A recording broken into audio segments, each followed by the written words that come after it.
మాజీ మంత్రి హరీష్ రావు మీడియాతో మాట్లాడుతున్నారు. లైవ్ లో చూద్దాం. ఎందుకంటే ఇలా రేవంత్ రెడ్డి మాకు తెలుసు, నిన్న ఆయన బావమర్ది భాగవతాన్ని పొద్దున బయట పెడితే సాయంత్రానికి నోటీస్ పంపిండు. ఆ భాగవతం మీద కనీసం ఒక్క మంత్రి గాని ప్రభుత్వం నుంచి స్పందన కూడా లేదు. ఎందుకంటే మేము అన్ని ఆధారాలతో నిజాలు బయట పెట్టినాం కనుకనే ఆ సమాధానం లేక డైవర్షన్ టాక్టిక్స్ కోసం ఈ నోటీస్ పంపిండని అర్థమైతా ఉంది. నిన్ననే చెప్పినాం మేము, ఈ దండుపాలెం ముఠా రేవంత్ రెడ్డి కేబినెట్ ఏ రకంగా వాటాలు పంచుకోవడంలో తన్నుకుంటున్నారో అన్ని విషయాలు బయట పెట్టాం. అంటే రాబోయేటువంటి మున్సిపల్ ఎన్నికల ముందు వీళ్ళ అవినీతి బయటపడుతుందని, వీళ్ళ అవినీతి బట్టబయలైతుందని, వీళ్ళ బండారం బయటపడ్డదని ఒక డైవర్షన్ టాక్టిక్స్ కు ఇవాళ రేవంత్ రెడ్డి గారు మాకు నోటీస్ ఇచ్చారు. సరే, ఈ నోటీసులు మాకు కొత్త కాదు. తెలంగాణ ఉద్యమంలో ఆనాటి సమైక్యవాద ప్రభుత్వాలు ఎన్ని కేసులు పెట్టినా, ఎన్ని మా మీద రకరకాల ఇబ్బందులు పెట్టినా కేసీఆర్ గారి నాయకత్వంలో మేము పోరాడినటువంటి ఒక కార్యకర్తలం, ఉద్యమకారులం. ఆ గత సమైక్యవాదంలోనే అనేక సార్లు మమ్మల్ని అరెస్ట్ చేశారు, అనేక వందల కేసులు పెట్టినారు. ఆ రోజే మేము భయపడలేదు. ఇవాళ నువ్వు ఎందుకు నోటీస్ ఇచ్చినావు నాకు? మేము ఏమడిగినాం? నీ 6 గ్యారంటీల సంగతి ఏంది అని అడిగినాం. నువ్వు బాండ్ పేపర్ మీద రాసిచ్చిన మహిళలకు మహాలక్ష్మి 2500 ఎప్పుడు ఇస్తావు అని అడుగుతా ఉన్నాం. నువ్వు అవ్వా తాతలకు 4000 పెన్షన్ ఎప్పుడు ఇస్తావు అని అడుగుతా ఉన్నాం. నీ యొక్క అక్రమాలు, నీ బొగ్గు కుంభకోణము, నీ పవర్ కుంభకోణము, నీ హిల్ టీపీ ఇండస్ట్రీస్ కుంభకోణము, నీ భూ కుంభకోణాలు అసెంబ్లీ వేదికగా, ప్రజావేదికగా ఎప్పటికప్పుడు నిన్ను ప్రశ్నిస్తా ఉన్నాం. సో నీ కుంభకోణాలు బయటపడుతున్నాయి. నీ వాటాల పంచాయతీలు స్వయంగా మంత్రులే ఒకరి మీద ఒకరు బయట పెట్టుకుంటుంటే నీ పరువు పోతుందని, నీ వాటాల విషయం ప్రజలకు అర్థమవుతుందని డైవర్షన్ కోసం ఈ నోటీసులు ఇస్తున్నావు. మాకు తెలియదా? ఇవాళ కృష్ణా నీళ్లను ఆంధ్రాకి అప్పచెప్తున్నావు. అదేవిధంగా గోదావరి నీళ్లను ఇవాళ చంద్రబాబు నాయుడు గారి ప్రభుత్వం, ఆంధ్రప్రదేశ్ ప్రభుత్వం గోదావరి నీళ్లను మళ్లించి మరి బనకచెర్లకు, నల్లమల్ల సాగర్ తీసుకుపోతుంటే నీ చేతగాని తనాన్ని ఎప్పటికప్పుడు నిలదీసింది బీఆర్ఎస్ పార్టీ, ప్రశ్నించింది బీఆర్ఎస్ పార్టీ, నీ యొక్క బండారాన్ని బయటపెట్టింది బీఆర్ఎస్ పార్టీ. సో నువ్వు అచేతనం అయిపోయినావు. నీదంతా బయటపడిపోతా ఉంది కనుక ఈ డైవర్షన్ టాక్టిక్స్ చేస్తున్నావు. మాకు తెలియదా? నువ్వు ఎన్నికలకు ఈ డ్రామాలు ఆడుతుంటావు. పంచాయతీ ఎన్నికల ముందు అప్పుడేమో మా కేటీఆర్ గారికి నోటీస్ ఇస్తావు. ఇప్పుడు మున్సిపల్ ఎన్నికలకు రేపో మాపో నోటిఫికేషన్ వస్తుంది కనుక మాకు నోటీస్ ఇస్తా ఉన్నావు. నీ సంగతి తెలియదు ఏముంది? మొన్న పంచాయతీ ఎన్నికల ముందేమో రైతు బంద్ వేసినావు. ఇప్పుడు యాసంగి పంటకు ఎందుకు రైతు బంద్ వేస్తలేవు? పంచాయతీ ఎన్నికలు లేవు. కేసీఆర్ గారు ఎప్పుడైనా డిసెంబర్ నుంచే రైతు బంద్ స్టార్ట్ చేసిండు. జనవరి అయిపోయినా రైతు బంద్ పట్టలేదు. పంచాయతీ ఎన్నికల ముందేమో బతుకమ్మ చీరలు ఇచ్చినావు, మహిళలకు వడ్డీ లేని రుణం ఇచ్చినావు, రైతు బంద్ ఇచ్చినావు. ఇప్పుడు మున్సిపల్ ఎన్నికలు వచ్చినాయి, ఊర్లో నిడిచిపెట్టిండు, రైతు బంద్ ఎగ్గొట్టిండు. ఇప్పుడు ఇయాలటి నుంచి పట్టణాల్లో బతుకమ్మ చీరలు వస్తారట, ఇయాలటి నుంచి పట్టణాల్లో మహిళలకు వడ్డీ లేని రుణం ఇస్తారట. ఇగో ఇవాళ మాకు ఈ నోటీస్ ఇచ్చి మమ్మల్ని ఎంగేజ్ చేసే ప్రయత్నం. అంటే పొలిటికల్ గా బీఆర్ఎస్ పార్టీ థ్రెట్ గా ఆయన ఫీల్ అవుతా ఉన్నాడు. పంచాయతీ ఎన్నికల్లో రేవంత్ రెడ్డి అంచనాలు తప్పినాయి. 40% సర్పంచులు గెలిచి బీఆర్ఎస్ పార్టీ అద్భుతమైన విజయాన్ని సాధించింది. దాంతో ఆయనకు దిమ్మ తిరిగిపోయింది. ఈ మున్సిపల్ ఎన్నికల్లో కూడా మళ్లీ బీఆర్ఎస్ పార్టీ బలమైనటువంటి ప్రత్యర్థిగా ఉంది కనుక ఈ డ్రామాలన్నీ షురూ చేసిండు. చీరలు పంచి ఎన్నికలు వచ్చినాయి కనుక చీరలు పంచుతా, వడ్డీ లేని రుణం పంచుతా అని డ్రామాలు స్టార్ట్ చేసిండు. మాకు ఈ నోటీస్ ఇచ్చి ఫోన్ ట్యాపింగ్ కేసులో ఏదో ఉంది అనేటువంటి ఒక క్రైమ్ సినిమా సీరియల్ లెక్క నడుపుతా ఉన్నాడు. 2 ఏళ్ల నుంచి డ్రామాలు ఆడుతున్నావు. ఆల్రెడీ నువ్వు గతంలో నా మీద ఫోన్ ట్యాపింగ్ కేసు పెడితే హైకోర్టు కొట్టేసింది, సుప్రీంకోర్టు కూడా కొట్టేసింది. నీ చెంప చెల్లుమనే విధంగా తీర్పు ఇచ్చింది. నువ్వు పెద్ద పెద్ద అడ్వకేట్లను, రాష్ట్ర ప్రభుత్వ డబ్బులను, కోట్లాది రూపాయల డబ్బులు ఖర్చు పెట్టి పెద్ద పెద్ద న్యాయవాదులను పెట్టినావు నా మీద.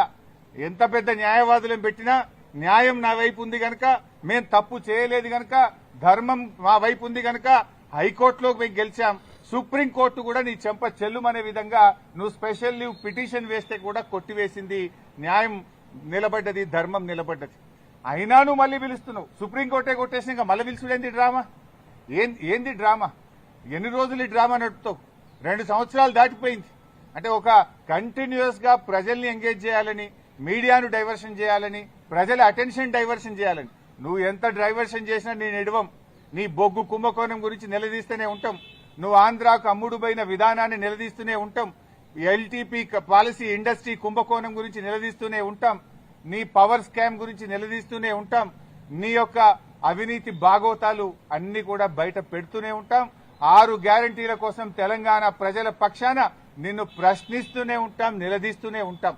నేను ఈరోజు బీజేపీ కిషన్ రెడ్డి గారికి కూడా ఒక లేఖ రాస్తా ఉన్నా. కిషన్ రెడ్డి గారు, మీరే కేంద్ర బొగ్గు గనుల శాఖ మంత్రి. సింగరేణిలో 49% కేంద్ర ప్రభుత్వానికి వాటా ఉంది.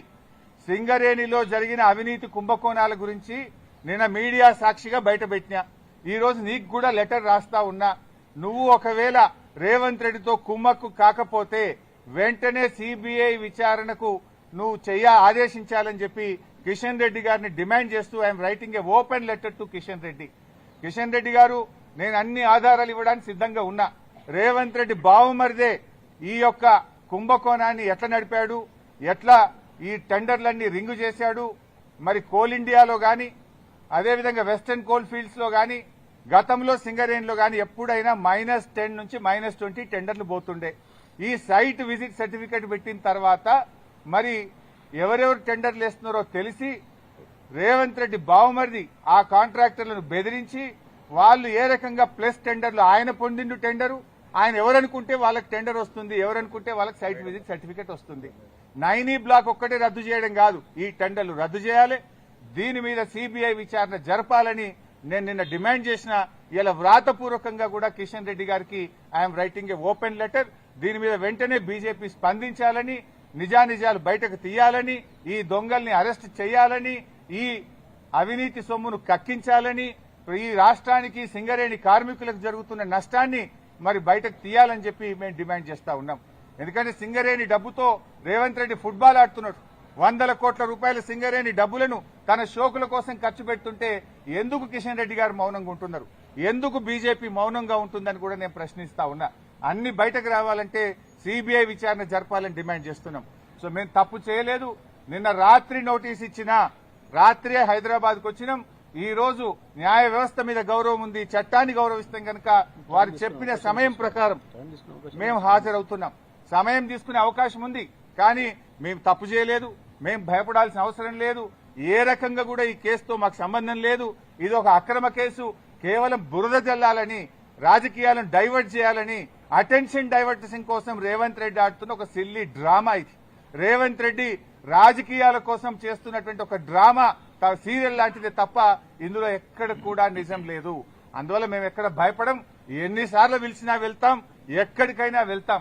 ఇప్పటికే హైకోర్టు, సుప్రీంకోర్టు ఈ ఫోన్ ట్యాపింగ్ కేసులో రేవంత్ రెడ్డి నన్ను ఇన్వాల్వ్ చేయాలని ఎన్ని ప్రయత్నాలు చేసినా హైకోర్టు కొట్టేసింది, సుప్రీంకోర్టు కొట్టేసింది.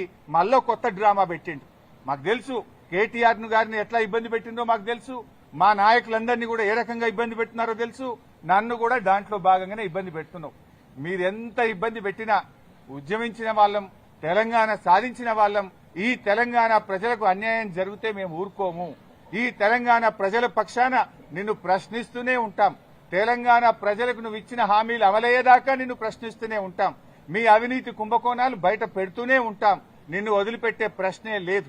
మాకు తెలుసు రేవంత్ రెడ్డి 3 రోజుల కిందనే ఈ స్క్రిప్ట్ వేసి పోయిండు. ఆయన వరుసగా నోటీసులు ఇవ్వాలని, ఆయన స్విట్జర్లాండ్ లో, ఆయన అమెరికాలో తిరిగొచ్చేదాకా ఈ సినిమా నడపాలి, ఈ నోటీసులు ఇవ్వాలి, వరుసగా నోటీసులు ఇవ్వాలి. రాజకీయాలు ఆయన ఉండలేడు కనుక దీని చుట్టూ తిప్పాలి. బీఆర్ఎస్ నాయకులందరూ మున్సిపల్ ఎన్నికల మీద దృష్టి పెట్టకుండా అటెన్షన్ డైవర్షన్. సంగారెడ్డిలో ఒక ఎమ్మెల్యే మొన్ననే చెప్పిండు, మేము ఉమ్మడి మెదక్ జిల్లాలో కష్టపడి పనిచేస్తే ఒక ఆయన చెప్పిండు మొన్ననే, ఇక నేను మళ్ళా పోటీ చెయ్యా, ఇక నేను మళ్ళా ఓటు అడగా అని మా దెబ్బ కొడితే మొన్న ఒక నాయకుడు చెప్పిండు. రేపు కూడా నువ్వు ఎన్ని డ్రామాలు చేసినా ఖచ్చితంగా మెజారిటీ మున్సిపాలిటీలు గెలుస్తాం, ప్రజలతో ఉంటాం. ప్రజల చేత నీకు తప్పకుండా ప్రజలే నీకు బుద్ధి చెప్తారు. మేము మాట్లాడుతున్నది నీ అవినీతి మీద బయట పెట్టినాం, దాని మీద సమాధానం చెప్పు. నీ 6 గ్యారెంటీల గురించి అడుగుతున్నాం, దాని మీద సమాధానం చెప్పు. సంబంధం లేని కేసుల్లో మమ్మల్ని పిలిచి ఈ డ్రామా ఆడుతున్నావు, ఆడు ఎంతకాలం ఆడతావో. నీకు సమయం దగ్గర పడ్డది, ప్రజలే నీకు తగిన గుణపాఠం చెప్తారు. తప్పకుండా మేము న్యాయపరంగా ఎలాంటి అవకాశాలు ఉన్నాయో న్యాయపరంగానే ఈ కేసును మేము ఎదుర్కొంటాం. Thank you.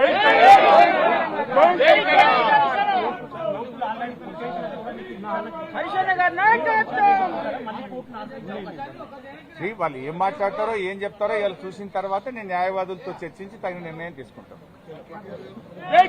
మళ్ళీ మాట్లాడు 11 o'clock.